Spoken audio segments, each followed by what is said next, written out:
Sebetulnya malah yang nggak terduga di pandemi itu adalah kami bisa menjalankan satu program namanya Juru Riset. Juru Riset ini sebetulnya kayak kita mengajak kerjasama teman-teman yang ada di Jogja, apapun latar belakangnya gitu ya, untuk bisa bareng-bareng sama kita mencari tahu gitu apa sih yang terkait dengan sandang, pangan, papan, dan sadar yang ada di Jogja.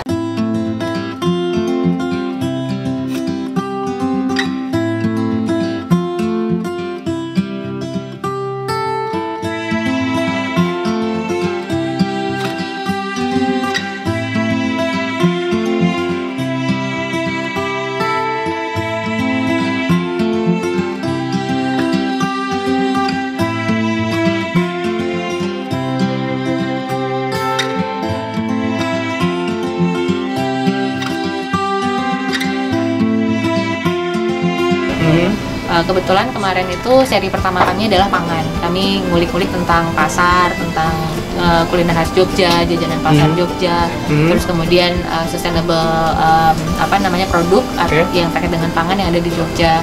Terus satu lagi yang spesifik adalah tentang mikro, praktek mikronya, terutama di usaha UMKM ya. UMKM. Kami kerjasama dengan Kulatresna sebagai modelnya juga.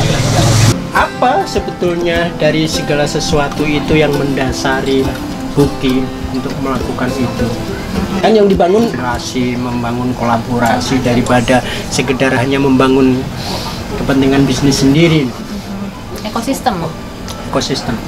Jadi untuk bisa tadi itu ya, utamanya kan adalah kita ingin mengakomodir kebutuhan kami untuk menjalankan gaya hidup yang selaras alam. Tapi kalau kami sendirian nggak bisa, karena kami bukan produsen, kami bukan petani gitu ya. Jadi untuk bisa mendapatkan produk-produk yang ethical misalnya gitu, yang baik gitu, yang thayyib lah gitu kan. Kalau sekarang bahasanya itu kami butuh orang lain gitu kan. Kami butuh ekosistem. Nah, persoalannya adalah ekosistemnya waktu itu belum terpetakan gitu, atau belum terbentuk. Ada peran-peran yang hilang di situ gitu kan. Sekarang relatif sudah terbentuk? Sudah mulai terbentuk. Gitu. Terutama di Jogja ya, karena pada saat pandemi kemarin malah guyup nih gitu, malah saling rangkul gitu. Apa? Masyarakat petaninya atau apa? UMKM ya. Ini konteksnya UMKM-nya. UMKM. Kalau petani kemarin tuh sempat ada problem juga, persoalan menjual hasil taninya gitu. Apa problemnya? Mereka banyak sekali, mereka kan pada saat pandemi di awal-awal lockdown itu mulai nggak ada restoran, hotel, semua segala tutup ya. Jadi mereka yang petani yang biasanya menyalurkan hasilnya tidak terserap gitu. Nah, itu numpuk di desa semua gitu kan. Jadi waktu itu kami sempat buat satu program namanya Pedagang Teman Petani. Jadi biasanya kan disalurkan ke konsumen langsung ya gitu kan. Ada inisiasi yang seperti itu. Kami pikir kalau ke konsumen langsung tuh nggak sustain, karena konsumen nggak punya sistem procurement, konsumen nggak selalu bisa makan itu terus gitu ya. Jadi kami pikir kita harus menghubungkan ini ke pedagang gitu ya. Jadi kami buat satu platform lagi untuk menghubungkan antara si petani dengan pedagang. Kalau pedagang butuh produk petani yang mana, misalnya bawang putih, entah itu sayur, entah itu apa, mereka bisa langsung ke petaninya gitu. Waktu itu seperti itu. Dan itu sebenarnya jadi membawa kami, menyelamatkan kami. Inisiasi itu menyelamatkan kami untuk bisa sampai di sini hari ini masih buka gitu. Apa yang menggerakkan Buki dan teman-teman melakukan ini semua? Sebetulnya kalau kita ngomong kan itu kan tugas pemerintah. Ya nggak bisa diandalkan juga ya, maksudnya kan kami tidak punya akses ke pemerintahan gitu. Tuh, pemerintah nggak bisa diandalkan. Bukan nggak bisa diakses, susah untuk nggak bisa diakses tuh. Nggak apa-apa ngomong. Kalau mau kesini boleh, kita ngobrol. Nggak bisa diakses.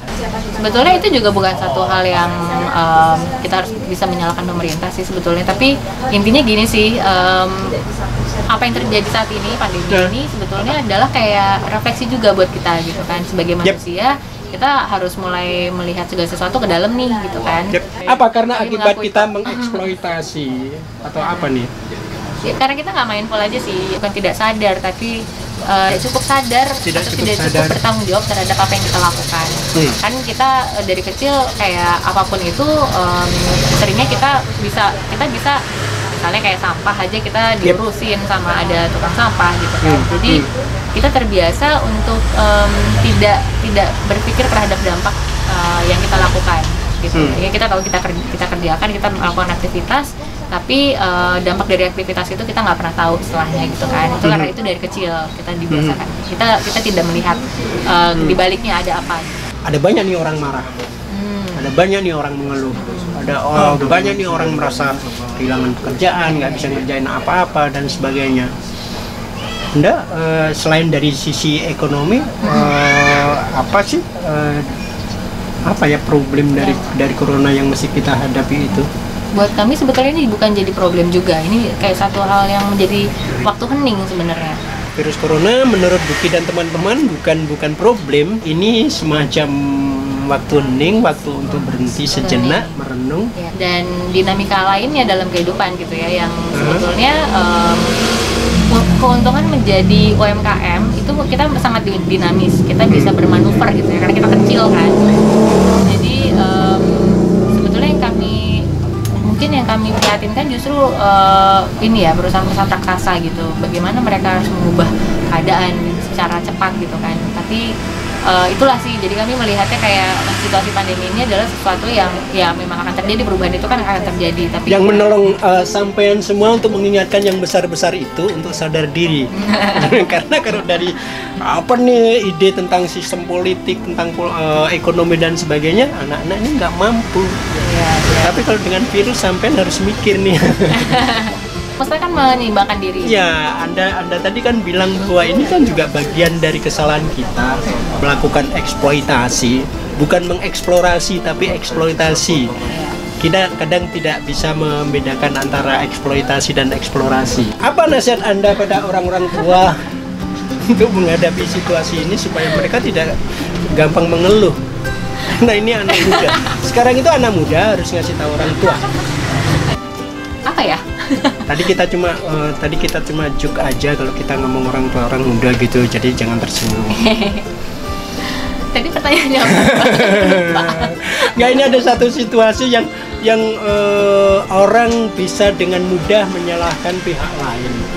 Padahal mungkin kesalahan itu dibangun bersama-sama secara tidak sadar. Sampean menjadi bagian dari UMKM itu. Apa problem mereka itu? Mereka biasa tuh mereka berusaha untuk survive ya. Jadi pandemi ini membentuk manusianya atau orang-orang di Jogja yang kami lihat ya gitu, mulai mandiri gitu. Jadi masak sendiri, terus kayak lagu masak sendiri. Oke. Saya nggak tahu Pak lagu apa itu. Karena selera dia beda. Oh ya, aku kok selalu ngomong referensinya. Belum lahir, padahal tahu sih gitu. Cuma sok imut aja. Ya, jadi udah mulai masak sendiri, bahkan orang-orang mulai berkebun sendiri. Jadi mereka kayak mulai menanamkan gitu kebutuhan masakannya, kebutuhan makanannya sendiri gitu. Nah itu kan sebetulnya hal yang bagus. Sebetulnya itu kita mengarahkan ke sana sih, tapi berdampak kepada UMKM juga kan. Pada akhirnya UMKM mulai kesulitan untuk mendapatkan pelanggan gitu. Berjualan. Apa yang bisa Buki tawarkan pada orang-orang itu dalam situasi yang seperti ini?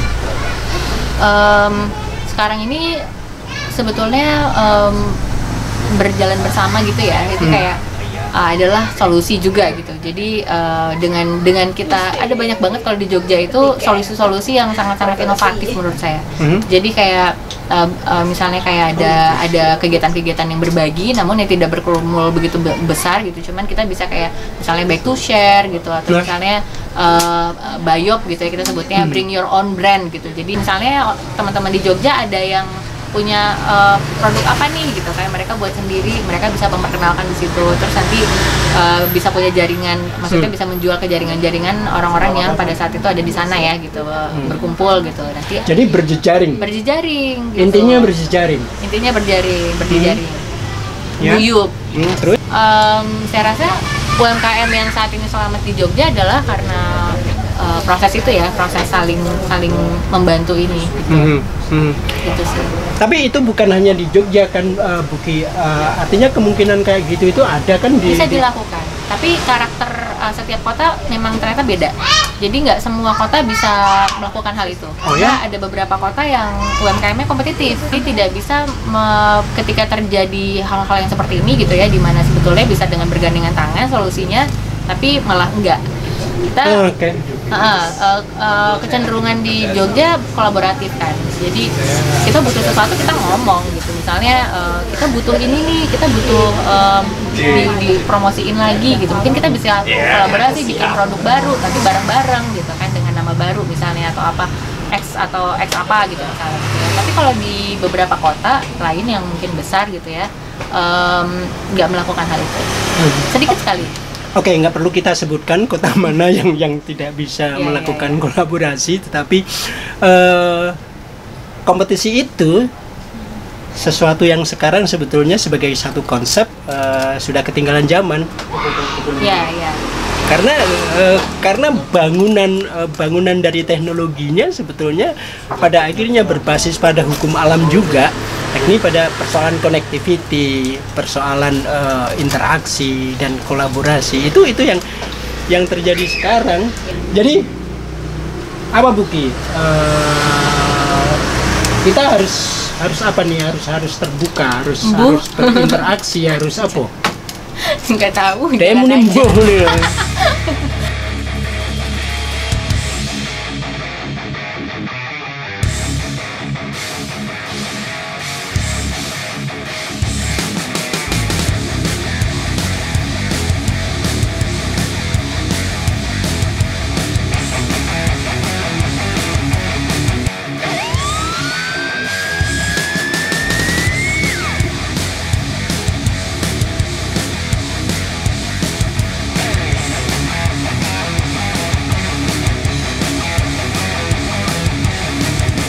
Itu biar urusan. Sebenarnya gini, yang orang paling tua. penting adalah kalau menurutku ya. Jadi situasi kayak gini tuh yang penting kenal diri dulu gitu, kenal situasi sendiri dulu. Kenal Misalnya, diri sendiri. Artinya secara individu maupun secara bisnis gitu. Oke. Jadi kayak misalnya kalau di ranah bumi itu misalnya sekarang ada 7 orang, ya udah 7 orang itu mesti ngerti dulu kan. Aku Ngerti ranah bumi. sendiri dulu. Jadi kayak misalnya aku menghadapi pandemi ini diri masing-masing ya. Masing-masing ya? Masing-masing dulu. Ya, jadi itu satu, udah tahu diri sendiri dulu kebutuhannya apa, ranah buminya bisa memenuhi enggak gitu, dan ranah bumi itu tuh gimana DNA-nya gitu. Apakah di masa pandemi ini bisa mengikuti cara-cara yang lain misalnya gitu, atau kita bikin cara sendiri. Dalam perjalanannya kemudian apa yang didapatkan? Sudah oke 100%, 50%, 25%. Nggak pernah bisa 100% sih ya, tapi selalu berusaha. Artinya gini, kayak misalnya anak-anak di ranah bumi itu mulai mencari tahu kan apa sih yang kira-kira bisa mereka lakukan gitu ya. Kan setiap orang dibebaskan untuk menjalankan panggilan hidupnya masing-masing gitu di sini gitu. Ada yang senangnya bikin fermentasi gitu kan, terus apa yang bisa dilakukan terbaik dari fermentasi ini gitu. Ada yang senangnya sosial media gitu kan, ketemu dengan orang gitu, bisnis to bisnis gitu, melakukan safari bisnis kayak yang Wido lakukan misalnya gitu. Terus ada yang senangnya ketemu dengan produsen-produsen, procurement gitu-gitu. Nah, itu di apa ya, kayak di emphasize lah gitu ya. Jadi Buki, kalau kita ngomong segala macam tadi, apa ini yang harus kita lakukan sekarang ini? Kan mengeluh atau marah-marah tidak cukup nih. Hidup aja hidup. Buka warung, nggak mau jadi model lagi? Nggak mau. Kenapa? Ya nggak mau lah. Nggak tahu kenapa ya. Soalnya kayak. Emang buka toko kelontong kayak gini nih menguntungkan? Oh, jadi lebih sering jadi model di sini ya. lebih terpuaskan jadi modelnya kalau di sini. Kompetisi itu menjadi sesuatu yang tidak cukup oke nih dalam dalam pergaulan sosial kita. Ya mungkin gini, jadi setiap kota itu kan punya karakter ya, dan setiap pelaku UMKM-nya juga terbentuk kan dari situasi kota tersebut gitu. Nah, mungkin kami ingin kayak di Jogja pengen mencontohkan aja ya, maksudnya kalau di Jogja dengan budaya kolaboratif pada akhirnya kami bisa survive gitu, mungkin bisa menginfeksi teman-teman atau menginfluence teman-teman yang ada di kota lain juga untuk berkolaborasi gitu, sesama UMKM mungkin atau ke pemerintah, bahkan ke pemerintah juga bisa soalnya gitu, dan itu mungkin banget gitu menghasilkan produk-produk atau event-event mungkin yang tepat guna gitu. Oke. Gitu sih. Wes. Arep ngomongnya enggak? Apanya? Arep ngomongnya apa nih? Ada beberapa apa kuwi jenenge yo? Pasare resik, rezekine apik. Oh ya. Ini kami ambil dari pasar Prawiro Taman yang lama di sana. Jadi kami menggunakan beberapa produk-produk yang ada di sini, atau bukan produk ya, tapi barang-barang yang ada di sini kami menggunakan barang-barang yang sudah pernah digunakan atau yang sudah ada di sekitaran sini. Dari pasar Prawiro Taman misalnya, kayu-kayunya kami pakai. Ini tadinya nggak ada kan mezzanin. Terus kami pakai beberapa kayunya untuk dibuat mezanin gitu. Terus kayak kotak lebah ini, sarang lebah. Terus tempat catering, kotak catering. Ini aksesoris atau jualan sih? Mana? Segala semua yang ada itu? di sini ya dijual juga. Semua yang ada di sini dijual. Nggak semua sih. Kayak gini nih. Konsumen Anda ini yang ini kan di tengah kota nih ada apa tuh namanya? Tenggo apa sih? Apa itu? Oh, susu ini apa bendera. Apa? Oh, itu jagung, kulit jagung buat ngelinting kalau ini itu. daunnya aja. Daunnya. Jadi konsumen Anda atau orang yang datang ke sini ini siapa? Orang aneh atau orang apa? Tapi tadi ada bule datang ke sini, terus tadi ada Cut Mini datang ke sini. Artis lu Cut Mini itu, artis Jakarta lu. Tadi juga nggak tahu namanya siapa. Ya, tadi saya juga eling-eling kok wajahnya kayak siapa gitu. Kok kayak tetanggaku padahal bukan. Siapa ya, tapi yang jelas sih karena ini kampung wisata, jadi kebanyakan sih turis dari domestik atau mancanegara. Tapi karena sekarang kan udah mulai tutup nih mancanegara, jadi ya kebanyakan turis domestik. Dan langganan lainnya. Masyarakat sekitar juga ada membeli di sini juga. Nah itu dia, jadi bukan kendala ya, tapi salah satu failnya kami adalah membuat masyarakat sekitaran sini bukan tergantung sih, tapi mereka secara konsisten beli produk di sini. Belum tercapai. Apa hambatannya? Itu karena masih sesuatu yang asing ya. Asing. Harganya juga beda. Baru. Harganya beda sama harga minimarket kan, atau warung-warung biasa industri lah. Minimarket itu jauh lebih murah ya? Iya dong, kayak misalnya garam aja pasti lebih murah gitu.